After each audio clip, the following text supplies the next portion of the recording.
Ideas are the building blocks of our reality. But what are those building blocks made of?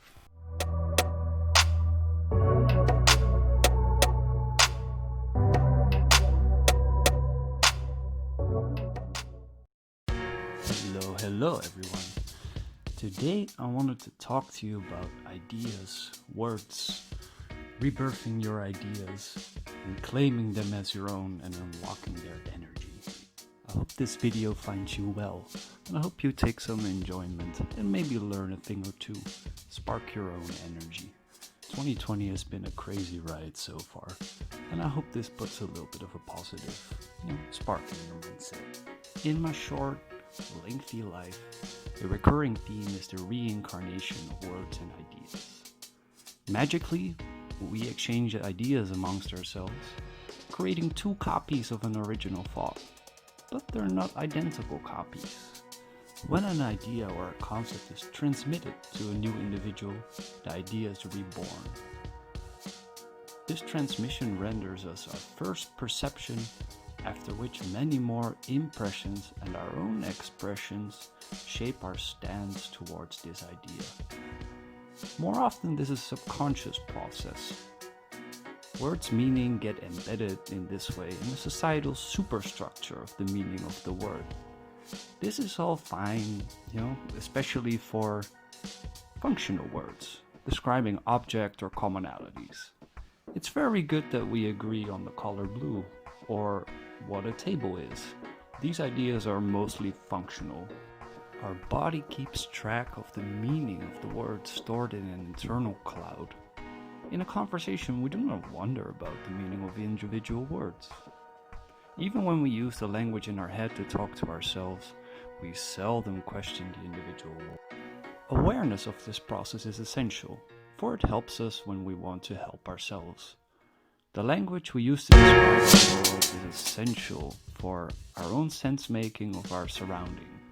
Our words become our reality. If we desire personal growth, more than acquire new knowledge, skills, or acquire new ideas, it's also very, very functional to return to our building blocks of our reality. If we have a negative, self-defeating, or otherwise unhelpful relationship with our words, we do not own them. For instance, we do not strive to be successful if we think we would be perceived as arrogant, or that it would change us or make us different from our peers. If you were always told in childhood that you were bad at something, you're probably going to have a negative association with that concept and are likely to stay far away from defining yourself as such. If pride in our mind is associated with vanity or boasting or others' negative beliefs, chances are you will not describe yourself as proud or take pride in yourselves. Repeated negative association destroys our own power in that word. In order for you to grow and feel proud, you need to rebirth your idea of pride. You need to change your relationship to the concept. Not do more, not go out, not acquire new skills, not self-better. No, it's actually way more functional to sit down and think about your relationship with pride. What type of people in your environment do you conceive of as proud, and would you want to associate with those people? It is a very, very powerful process that I would recommend everyone to try. Our power to rebirth our meaning and relationships to concepts should not be used in vain, though. This is where your virtue comes in. Ask yourself, and you can if you want to, what would be my ideal connection to the word proud? When do I decide? And what type of actions will I applaud myself for and reinforce? When do I consider my efforts worthy of pride? If you have some time, I would ask you to actually sit with yourself. And if you feel like it, pick a topic you're worried or anxious about and see if you can isolate your central belief at stake.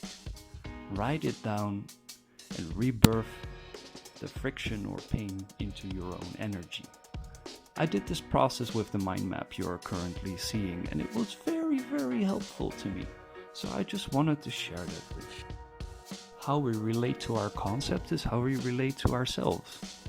If you don't make these relationships explicit and conscious, they will remain lurking in your subconscious, ruling your world, governing your relationships, and mostly your relationship with yourself. I hope this video brought you something, at least a little positivity or a little joy, or for most part I hope it sparks you to reconsider your own relationships with yourself and with others around you. So a little bit of a bless, a little hope, and stay safe and stay healthy in these troubling times.